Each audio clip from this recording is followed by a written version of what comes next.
Welcome to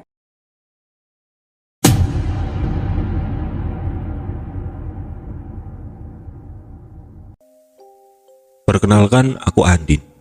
Cerita ini terjadi pada tahun 2017, kala itu aku kelas 1 SMA. Aku bersekolah di salah satu SMA ternama di kota terbesar di Jawa Tengah. Pengalaman kali ini berawal saat sekolahku mengadakan acara wajib tahunan atau live-in di satu desa dan masih di Jawa Tengah juga.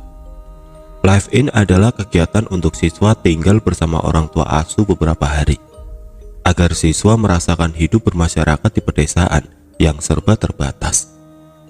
Acara ini hanya ada di sekolahku. Buat teman-teman yang tahu tempat live-in-ku ini, tolong jangan ada yang komen tahu tempatnya. Karena aku takut warga di desa tersebut marah atau tidak terima atas ceritaku kali ini. Hari itu hari Selasa, kita berangkat berkumpul di sekolah dan menaiki bis yang disewa sekolah. Kegiatan ini dilakukan satu angkatan saja di tiap tahunnya. Kalau dibilang pelosok ya, kampung ini tidak terlalu pelosok. Hanya saja masih banyak kebun-kebunnya. Sekolahku sudah bekerja sama bertahun-tahun dengan kampung ini. Jadi mereka sudah open gitu sama sekolahku. Karena tiap tahunnya mereka dapat jatah anak asuh dadakan. Meskipun hanya 1 jam dari tempat aku tinggal, aku belum pernah ke kampung ini. Kampung ini mayoritas warganya bekerja di luar negeri menjadi TKI. Kalau enggak ya ngerantau ke kota-kota besar. Jadi jarang banget anak-anak yang sudah lulus sekolah menetap di kampung ini. Kita dibagi kelompok. Waktu itu ada 2 kampung yang bekerja sama dengan sekolahku. 1 rumah untuk 2 siswa. Kala itu aku dapat 1 rumah bersama Maya, anak IPA yang enggak begitu dekat denganku. Walaupun ini tergolong desa, tapi rumahnya gede-gede guys. Kayak si Mutia dan Luffy temanku, dia dapat ibu asuh yang rumahnya mewah, kamar ber-AC, kamar mandi ada bathtubnya, wifi-nya kenceng pula. Nah, nasibku dapat ibu asuh seorang janda, tinggal di rumah gubuk yang menurutku tidak layak buat tinggal. Kita panggil aja Ibu Asia. Bu Asi ini janda beranak 2, tapi anaknya merantau semua. Bu Asi tinggal seorang diri di rumah ini. Dia memiliki warung makan kecil di depan rumahnya. Rumah Bu Asi paling depan kampung pinggir jalan. Kalau siang ramai, tapi kalau malam sepi banget. Aku tidur di tempat tidur kayu berkasur tipis dan lampu berwarna oranye. Tahu kan, bolam kuning itu. Jadi remang-remang dan semakin horor kesannya. Kamar mandi tidak berlampu, belakang kebun, samping kebun. Sedih banget aku ngerasainnya. Pertama datang kami disambut ramah oleh Bu Asi. Sudah disediakan makan dan minum waktu itu. Setelah makan, kami berkenalan dan berbincang-bincang. "Dek, kalau bawa uang, uangnya digulung, terus dikaretin ya," ucap Bu Asi sambil menyodorkan karet gelang. "Emang kenapa ya Bu?" Tanyaku polos yang emang gak ngerti buat apa. "Biar aman dek, gak dicuri," ucap Bu Asi sambil mengunyah undi-undi. Di sini banyak pencurinya emang Bu?" Maya yang tiba-tiba angkat bicara.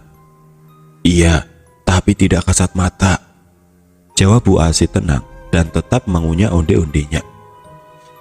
Si Maya tiba-tiba mencengkram tanganku kuat, tanda dia akan mengatakan sesuatu. "Bu, kami ke kamar ya, istirahat dulu," sambil menarik tanganku. Bu Asi mengangguk saja. Sesampainya di kamar, Maya terlihat gelisah. "Dit, kamu ngerti kan yang dimaksud Bu Asi?" "Enggak," jawabku cuek dengan menatap layar HP. Maksudnya pencuri tidak kasat mata itu tuyul," bentak Maya di depan wajahku. Sembrono, masa sih Mai?" Tanyaku masih gak percaya. Secara aku baru tahu kalau ada tuyul. Di tempatku sama sekali gak ada berita tentang tuyul. Selepas maghrib, Bu Asi memanggil kami untuk makan malam.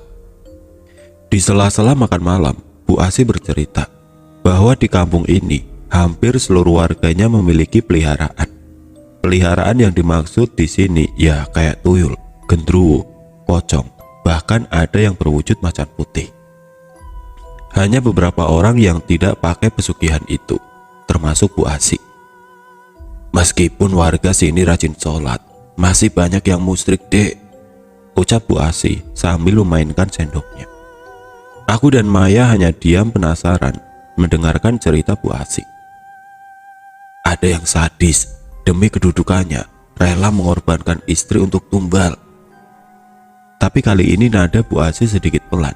Hampir kami berdua tidak mendengar suara Bu Asih. Kami berdua terbelalak. Jujur awalnya aku gak percaya. Masa iya sih ada orang tega gitu? Kalau sudah selesai, piringnya tinggal saja, biar ibu yang beresin, ucap Bu Asih sambil merapikan piring dan gelas bekas makan dia. Loh Bu, ceritanya belum selesai kok. Kali ini aku benar-benar penasaran. Kalian duduk di depan TV dulu ya, tunggu ibu beresin ini semua. Kami mengangguk meninggalkan Bu Asih yang merapikan bekas makan kita. Kurang ajar banget ya, udah numpang gak mau bantuin lagi. Habisnya Bu Asih yang meminta membereskannya sendiri. Kepala desa sini namanya Pak Prapto. Belum 40 hari istrinya meninggal di depan rumah ibu, ucap Bu Asih yang sedikit was-was. Jujur aku dan Maya juga takut tapi penasaran banget. Jadi gini, belum genap 40 hari istri Pak Prapto meninggal. Dan meninggalnya tepat di depan rumah Bu Asih. Ya, di depan gang kampung ini. Kebetulan Bu Asih kala itu ada acara dan menginap di rumah saudara selama 3 hari. Menurut beberapa warga, meninggalnya istri Pak Prapto tidak wajar. Siang itu istri Pak Prapto berjalan kaki pulang dari pengajian di tetangga gang sebelah. Dia jalan sendirian di pinggir jalan. Tapi ketika tewas, dia dalam keadaan terlindas truk. Di sini memang sering lalu lalang truk untuk mengambil hasil pertanian dan perkebunan. Yang dibilang tidak wajar di sini adalah dia berjalan, kenapa bisa sampai terlindas truk dan posisi tewasnya di tengah jalan. Waktu itu minim saksi, jadi nggak ada yang tahu pasti bagaimana kecelakaan itu bisa terjadi. Ketika pulang ke rumah, baru Bu Asih diceritain bahwa tadi siang istri Pak Prapto terlindas truk di depan rumahnya. Ada warga yang mengatakan bahwa Bu Prapto menjadi tumbal suaminya sendiri. Memang seminggu setelah meninggalnya Bu Prapto, Pak Prapto terpilih menjadi kepala desa.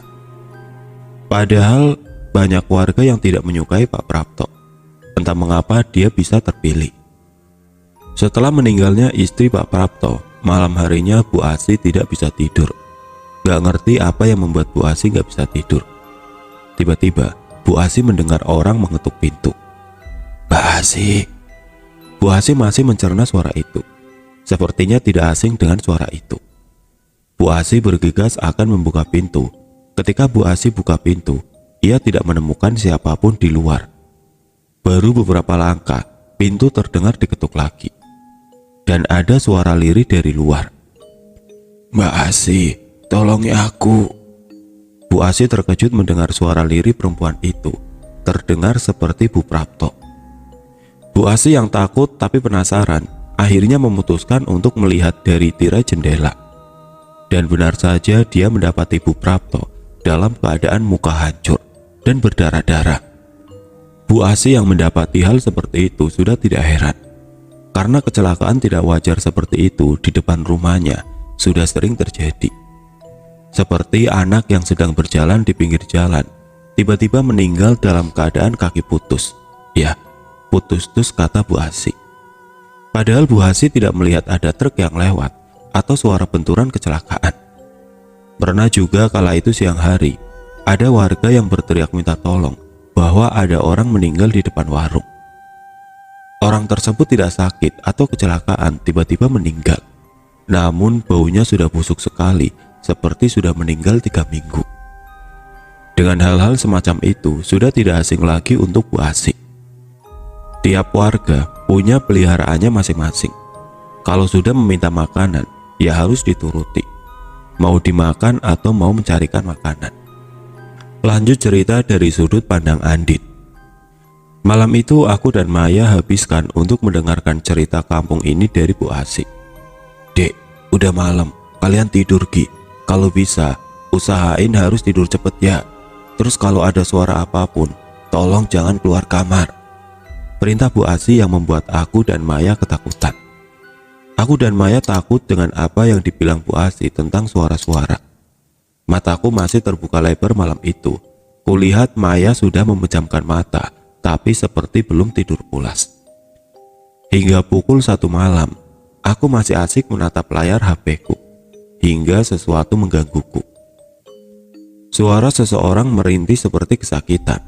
Awalnya aku dengar suara itu pelan sekali, tapi lama-kelamaan seperti ada di depan kamarku.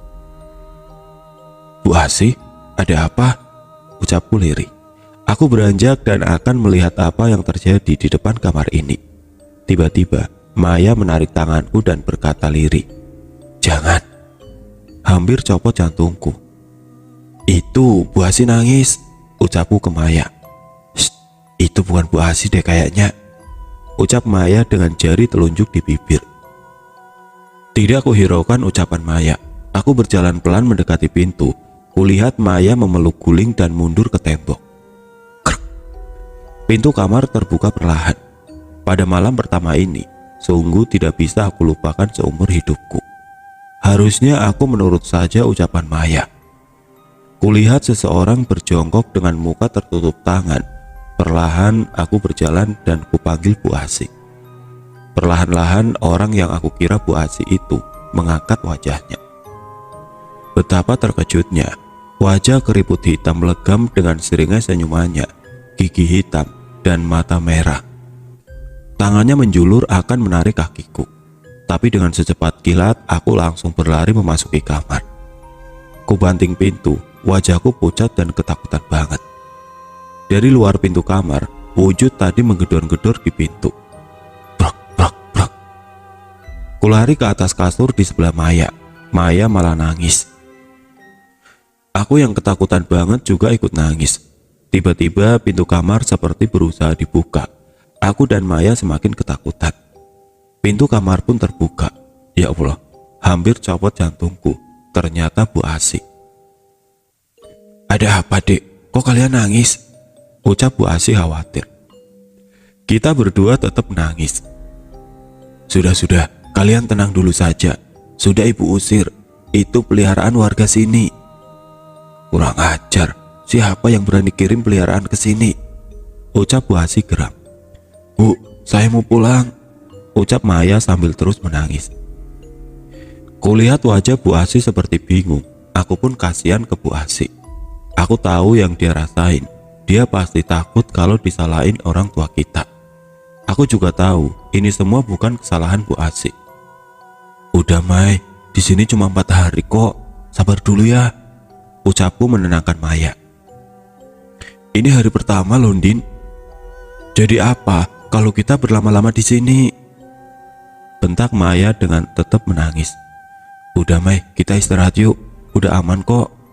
Aku masih bersabar menenangkan Maya. "Udah Dek, kalian istirahat ya. Ibu bakal jagain kalian di sini, di depan pintu kamar." "Bu Asi tidur aja di kamar, kasihan juga. Besok Bu Asi jualan," ucapku. Kami pun tidur malam itu. Karena sudah terlalu lelah, aku tidak mendengar apapun dan terbangun di waktu subuh. Aku membangunkan Maya dan mengajak Maya untuk berwudu. Awalnya Maya gak mau karena takut, tapi kupaksa. Pagi itu kita ada kegiatan senam pagi dan acara bersih-bersih bareng warga desa. Kala itu aku tidak bersama Maya karena Maya harus kumpul dengan anak IPA dan aku kumpul dengan anak IPS. Kita dibagi beberapa regu untuk bersih desa ini. Kelompokku kala itu Mutia, Lutfi, Ayu, Dinar, Faros dan Gilang. Kelompok kita kebagian bersih desa di bagian depan kantor kepala desa. Yang cowok pada cabut rumput, yang cewek nyapu dan menyiram tanaman. Kita istirahat sebentar di teras kantor. "Tadi malam aku gak bisa tidur nyenyak," keluh Gilang. "Emang kenapa?" tanya anak-anak. "Masa tiap aku merem ngerasa kepalaku ada yang ngelus-ngelus. Pas buka mata gak ada siapa-siapa tapi," ucap Gilang. "Ih serem, syukurin kamu," ucap Mutia. "Jangan gitu, mentang-mentang kamu tinggal di rumah bagus. Awas kalau sampai kamu ngalamin," sungut Gilang. Aku yang mendengar cerita itu hanya diam. Rasanya ingin bercerita tapi aku takut. Din, ngapain kamu diam aja? Kamu dapat gangguan juga? Tanya Faros. Enggak kok, cuma capek aja, ucapku. Alah, kamu mah cuma gitu lang. Lah aku lebih serem lagi. Tiba-tiba Dinar buka suara. Aku kaget langsung mendengar ucapan Dinar. Emang apa yang serem? Jawab Mutia. Semalam aku sama Rizka anak IPA lagi duduk-duduk di teras rumah Pak Dalan, orang tua asuh mereka. Tiba-tiba bau bunga. Terus aku dengar ada suara wanita ketawa melengking keras banget. Aku langsung aja lari masuk rumah. Rizka aku tinggal. Tapi dia nggak nyusul-nyusul aku lari. Rizka malah pingsan. Cerita Dinar yang buat bulu kuduk kita berdiri. Belum selesai tiba-tiba terdengar suara. Brak! Dari atas atap kantor Bapak Kades. Berdirilah kita serentak. Terus jatuhlah sebuah kelapa tua yang berwarna coklat. Jatuh dari atap ke tanah. Mungkin biasa saja. Tapi di sini nggak ada pohon kelapa. Tapi kenapa ada kelapa jatuh ke atap? Aneh kan? Kita nggak banyak omong. Langsung lari deh dari kantor itu. Kok sudah balik? Emang sudah selesai bersihin kantor saya? Tanya Pak Prapto. Tapi yang buat aku nggak nyaman, tatapan Pak Prapto ke aku. Jijik deh kalau inget tatapan dia. Kayak orang mesum gitu. Sudah dong Pak, jawab Faros sambil meninggalkan Pak Prapto. Aku tahu Faros aslinya ketakutan. Kayaknya kampung ini serem deh, ucap Ayu. Jangan bilang gitu, ucap Dinar. Kami pun pulang ke rumah asuh kami masing-masing. Tiba-tiba pukul 17.00 ada siaran dari masjid bahwa ada berita lelayu. Innalillahi wa innalillahi roji'un. Telah berpulang ke rahmatullah Bapak Parmin binti Parjo. Aku masih mengingat-ingat siapa Bapak Parmin ini. Seperti tidak asing. Bapak Parmin ini tukang kebun kantor kepala desa. Beliau belum terlalu tua. Kalau aku lihat sih sekitar umur 40-an. Kaget, perasaan tadi siang barusan lihat dia masih ada di kantor kepala desa. Ya, emang takdir Allah nggak ada yang tahu. Tapi tadi terlihat sehat-sehat saja.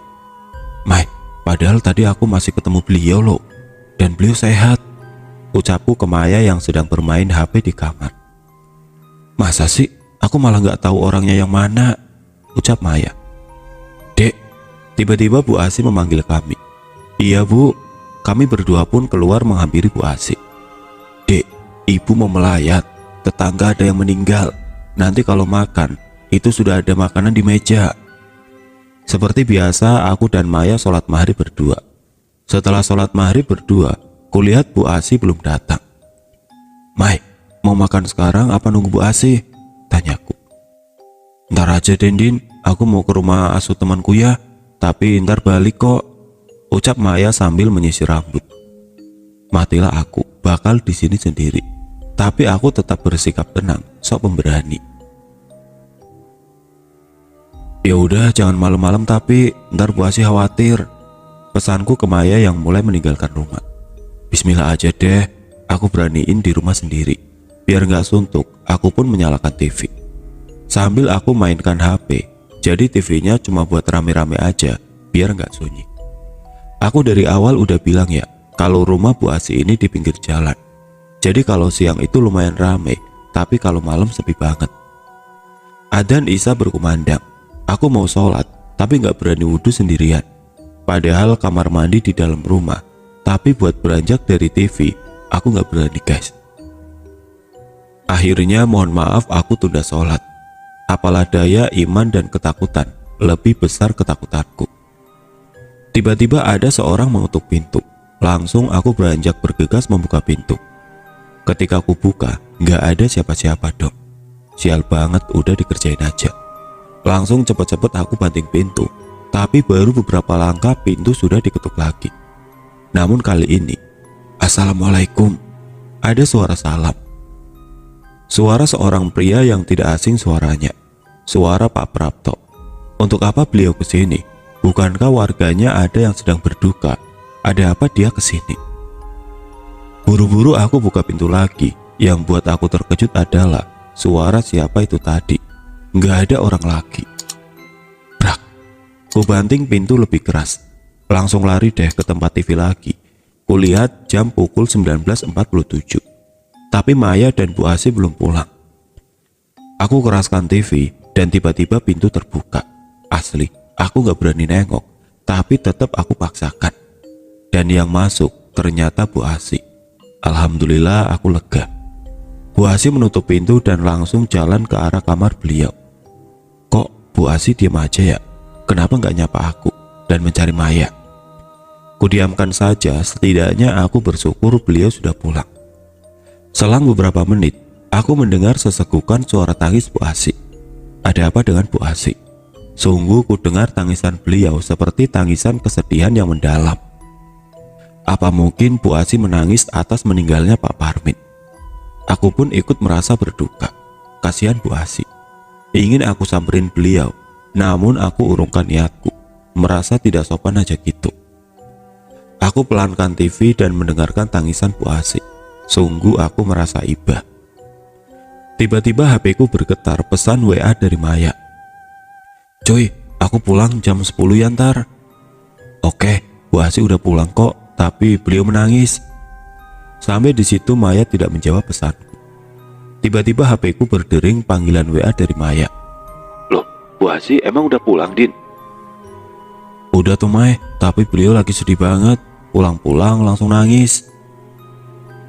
Emang kamu gak dapat SMS dari Bu Asi ya, Din? SMS apaan emang? Belum aku cek. Bu Asi memang punyanya HP jadul guys, jadi cuma bisa SMS. Coba kamu buka SMS dulu Ki. Kumatikan telepon dan aku buka SMS. Dek, ibu malam ini belum tahu pulang jam berapa. Kalian istirahat dulu aja ya, gak usah nunggu ibu. Kulihat pesan 5 menit yang lalu. Terus yang masuk kamar Bu Asi dan menangis siapa? Tiba-tiba suara tangisan itu berubah jadi suara tawa yang sangat melengking di telinga. Berasa tubuh kaku, jantung sudah hampir copot deh. Keringatku menetes, tidak terasa badanku bergetar. Kulihat bayangan seseorang akan keluar dari kamar Bu Asi. Hingga wujud itu menampakkan wajah seramnya, nenek yang waktu itu kulihat.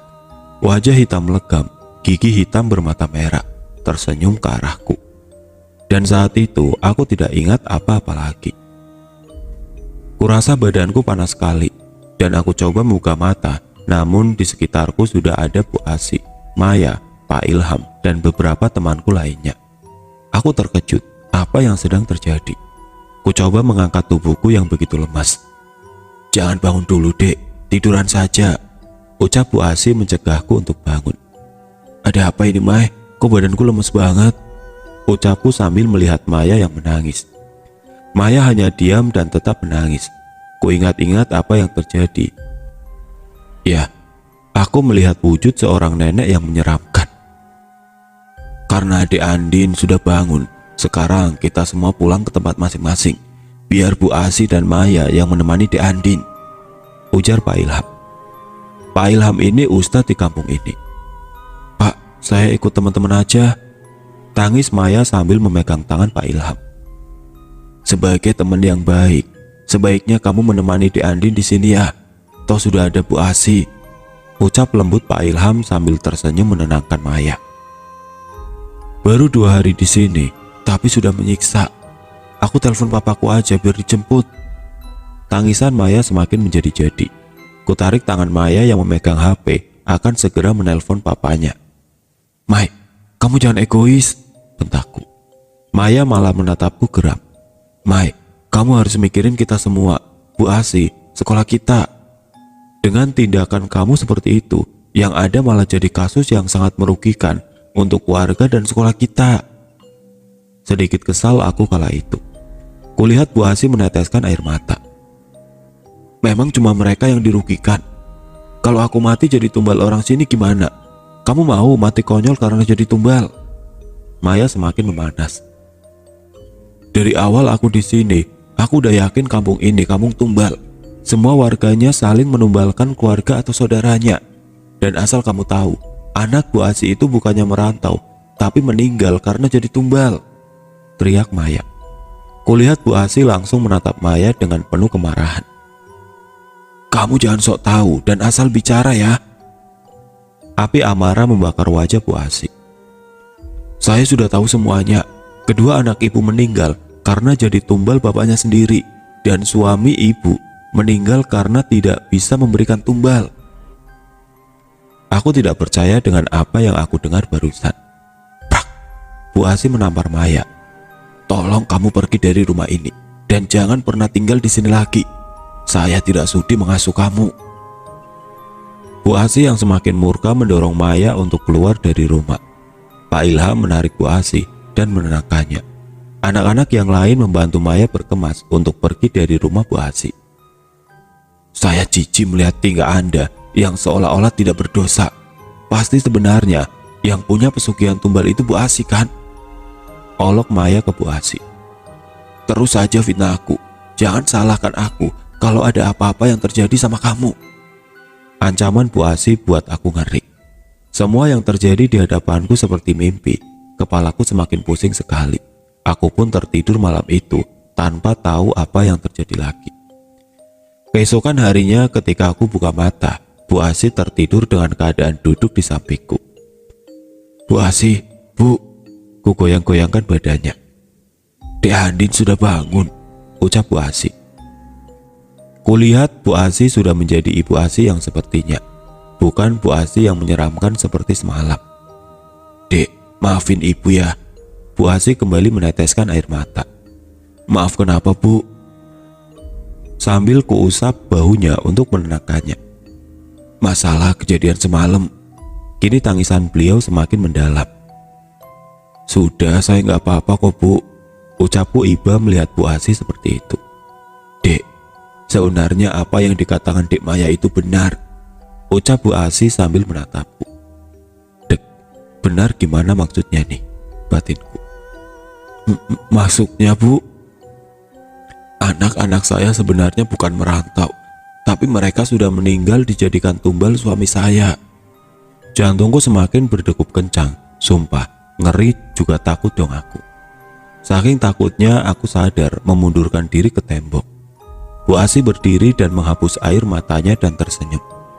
Tenang, kamu anak baik kok. Ibu gak bakal nyakitin kamu. Yang penting, kamu gak macem-macem sama ibu. Wajah Bu Asi berubah sedikit menyeramkan lagi. Dadaku serasa sesak, pengen nangis rasanya. Bu Asi kembali tersenyum khas Bu Asi seperti biasanya. Kamu mandi sana dek, sambil berjalan meninggalkanku. Nafasku kembali dan serasa ngos-ngosan. Apa yang sebenarnya terjadi sama Bu Asi? Pukul 9 pagi Kamis, semua dikumpulkan untuk apel, acara yang dilakukan selanjutnya.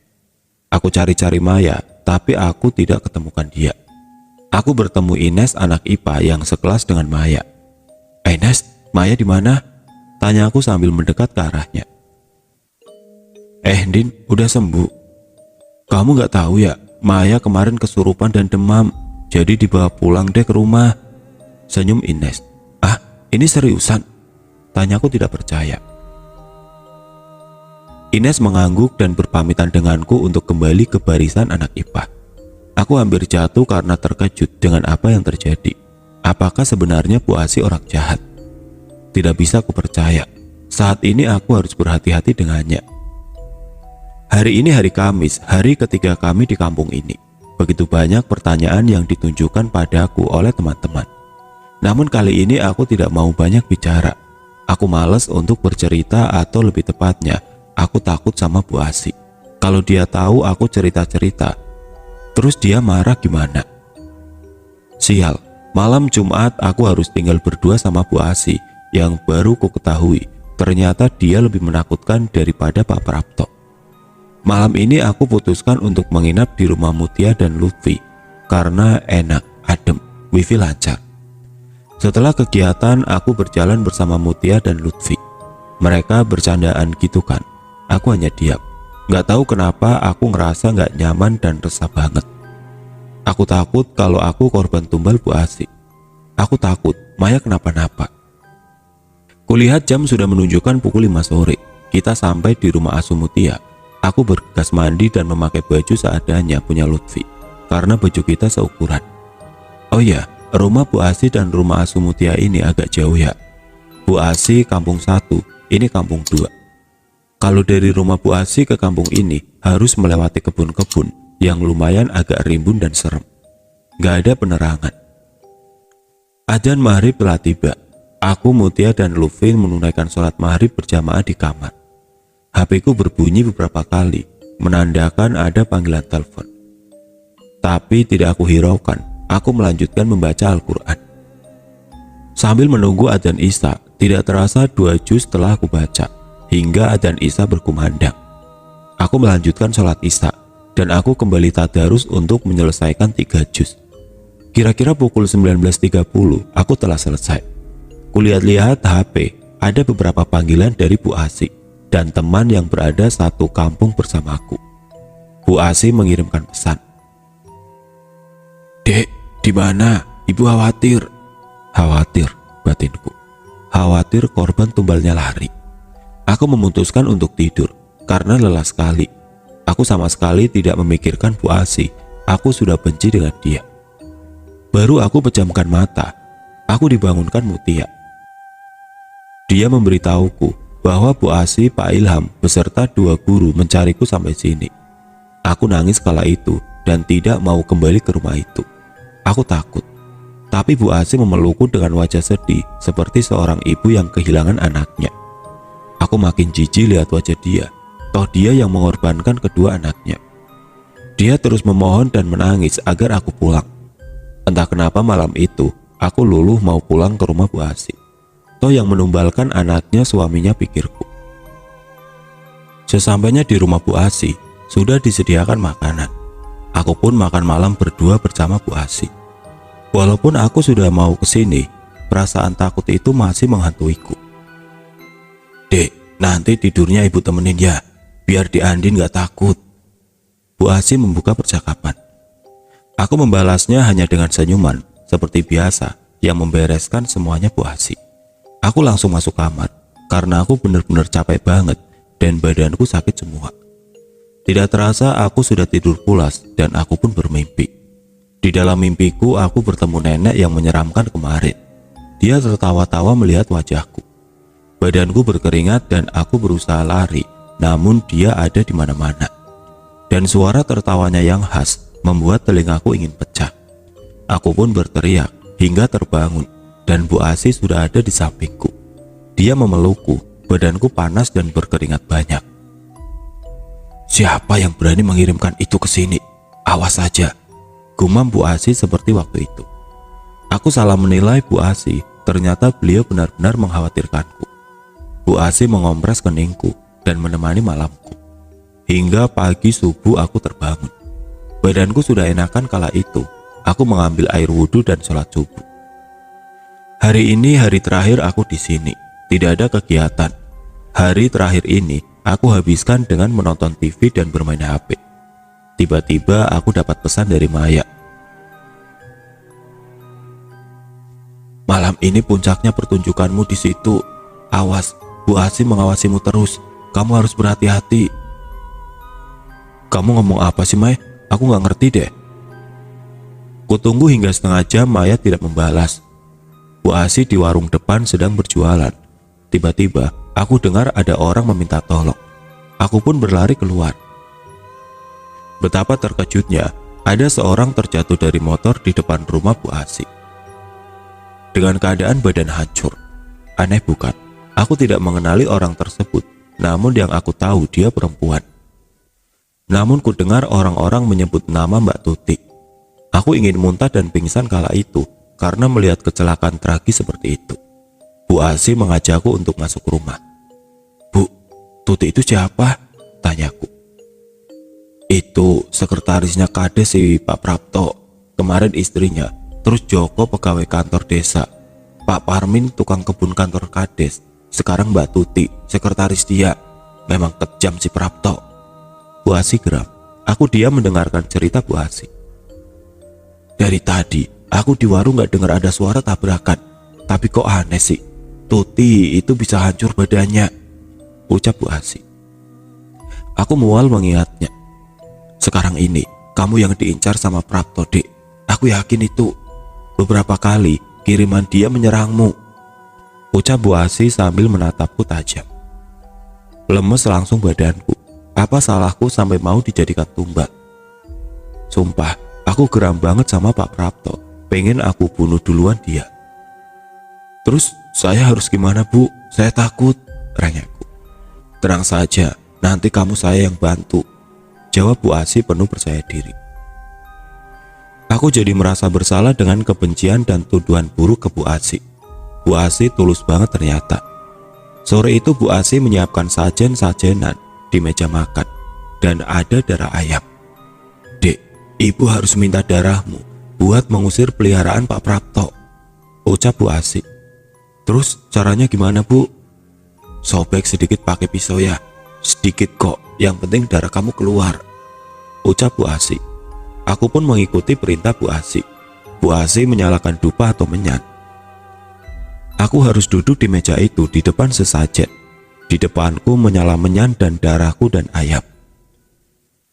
Dek, ibu mau melayat ke rumah Mbak Tuti. Adik di rumah dulu ya, pamit Bu Asi. Tapi Bu, saya takut. Aku benar-benar takut, guys. Kamu aman kok. Kamu harus duduk di sini terus hingga saya pulang. Jangan kemana-mana ya, Dek. Jangan pernah tinggalin sesajen ini kalau kamu masih mau hidup. Tapi kalau saya mau sholat maghrib gimana, Bu? Kamu pengen mati? Bentak Bu Asi sambil melotot. Aku cuma menggeleng dan menangis. Nah, nurut ya, Dek, ucap Bu Asi sambil mengelus kepalaku sambil tersenyum. Adzan maghrib berkumandang. Tiba-tiba terdengar suara pintu diketuk. Aku tidak berani beranjak. Bu Asi juga berpesan jangan membuka pintu jika ada yang bertamu. Pokoknya aku gak boleh kemana-mana. Aku cuma boleh duduk di sini. Tiba-tiba angin kencang membuka pintu rumah Bu Asi. Seseorang masuk ke dalam rumah. Betapa terkejutnya aku. Tanganku bergetar begitu hebat. Tubuhku kaku tidak bisa bergerak. Nenek tua memasuki rumah Bu Asi dengan keket tawanya yang membuat bulu kuduku merinding. Tubuhku kaku tidak bisa bergerak sama sekali. Nenek tua itu semakin mendekat ke arahku. Aku berusaha berteriak, namun tidak bisa. Jantungku berdegup kencang, badanku memanas. Dah usah takut ya, Cuk. Nenek itu mendekat dan mengusap rambutku. Tubuhku bergetar hebat. Kulirik ke arahnya, sungguh menyeramkan wajahnya. Tiba-tiba dia mencekiku hingga aku sulit bernafas. Aku berusaha melepas cekikan itu sampai menyan dan sajen di meja berantakan. Cengkraman nenek itu benar-benar kuat sampai aku benar-benar gak bisa nafas. Ku tendang nenek itu sampai cekikan itu terlepas dan dia terjatuh. Aku terbatuk-batuk hendak mau lari. Nenek itu berubah wujud menjadi sosok berbulu tinggi, bermata merah dan bertaring. Kukunya hitam dan sangat panjang. Digenggamnya kakiku kuat sekali hingga aku jatuh terduduk di lantai. Aku berusaha berteriak tapi tidak terdengar. Lalu makhluk itu mencekiku kembali hingga terdengar teriakan. Cukup, berhenti! Teriak seseorang datang ke dalam rumah. Betapa terkejutnya aku. Seseorang tersebut adalah Pak Prapto. Apa benar ini ulah Pak Prapto? Aku menangis kencang. Makhluk tadi melempar Pak Prapto sampai ke tembok. Di sini datang pula Pak Ilham, ustadz di kampung ini. Mereka berdua memanjatkan doa-doa, tapi makhluk ini malah semakin marah. Berusaha aku berdiri dan hendak lari, tapi dicakarnya kakiku dan dia mendorong tubuhku hingga jatuh terletak. Di kakiku masih bekas luka gitu, guys, sampai sekarang, dan menjadi keloid. Sedihnya, tubuhku lemas. Kulihat makhluk itu menyerang Pak Ilham dan Pak Prapto. Tubuhku lemas sekali. Selang beberapa menit datanglah beberapa orang, salah satunya adalah Maya dan guru agama sekolah kami. Dan ada beberapa orang lagi. Maya sempat menolongku dengan membangunkanku, tapi aku tidak sadarkan diri, hingga aku tidak tahu apa yang terjadi. Ketika aku tersadar, semua orang sedang menangis. Kulihat Maya tergeletak lemas di sampingku dengan luka di wajahnya. Kala itu aku hanya terdiam karena lemes dan tidak bisa berkata-kata. Kakiku perih, leherku kaku sekali. Orang-orang di sekelilingku membaca Yasin. Kulihat Maya bergerak-gerak dan berteriak. Aku kaget lah. Yang tadi lemes jadi bangun terduduk. Takut banget soalnya. Akhirnya aku dituntun untuk keluar dari ruangan itu. Yang ada di dalam ruangan itu hanya Pak Ilham dan rekan-rekan yang tidak kukenal. Karena aku lelah sekali, jadinya aku tertidur pulas. Yang aku ingat adalah seorang ibu berjilbab yang mengelus-ngelus luka di kaki dan leherku. Pagi harinya tubuhku sudah mendingan guys, dan sekolahku sudah bersiap untuk pulang ke kota. Kulihat Maya sudah sadar dan mendingan. Wajahnya ditambal pakai perban. Sebelum pulang, aku dan Maya diajak berkumpul di kantor kades. Awalnya aku menolak. Jujur aku takut dan malas bertemu Pak Prapto. Aku begini karena dia. Dari awal Bu Asi udah bilang, orang yang paling tega menumbalkan istrinya Pak Prapto. Udah Din, kita ikut aja, biar kamu juga tahu cerita yang sebenarnya dan apa yang terjadi di sini, ucap Maya. Akhirnya aku menurut untuk ikut. Sampai di sana sudah ada Pak Prapto, Pak Ilham, Pak Santo, kepala sekolah kami, dan Bu Indri, wanita yang menyembuhkan lukaku. Kami pun dipersilakan masuk dan duduk. Aku malas menatap wajah Pak Prapto. Namun akhirnya Pak Prapto meminta maaf dan menjelaskan apa yang terjadi. Jadi aku salah menilai Pak Prapto ini guys. Dia sebenarnya baik dan warga di sini tidak memiliki peliharaan. Justru yang punya peliharaan itu ya Bu Asi.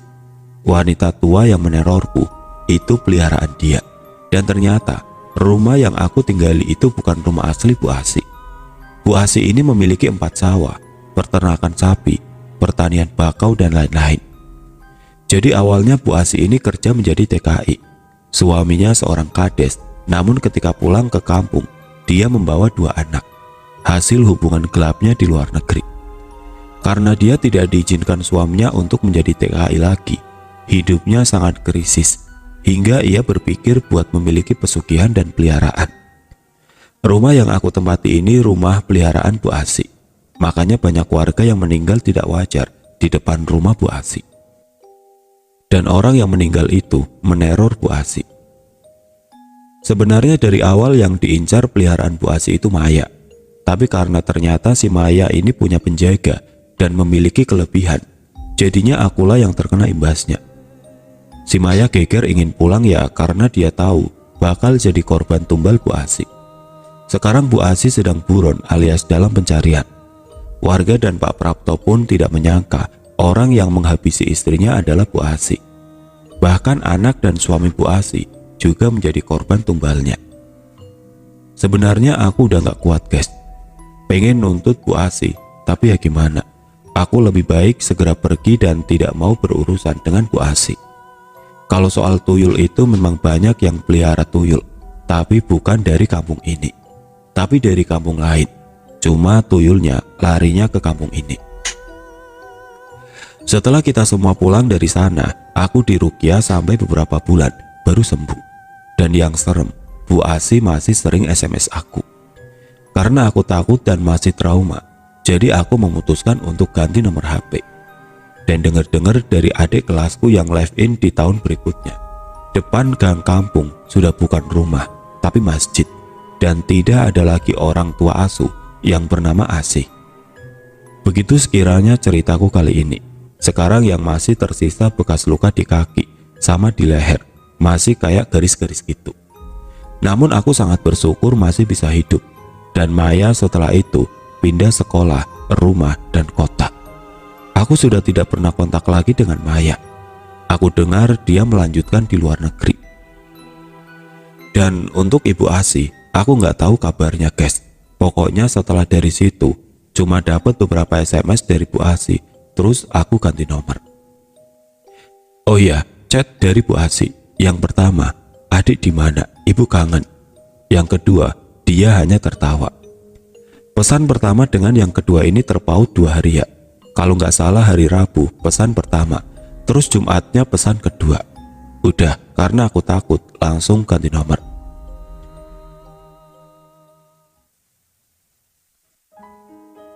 Oke teman-teman, sekian untuk cerita kali ini. Semoga apa yang sudah saya sampaikan dalam kisah ini dapat dijadikan pelajaran untuk kita semua. Dan bagi teman-teman yang baru bergabung, jangan lupa untuk like, comment, share, serta subscribe channel ini. dan nantikan kisah-kisah horor berikutnya.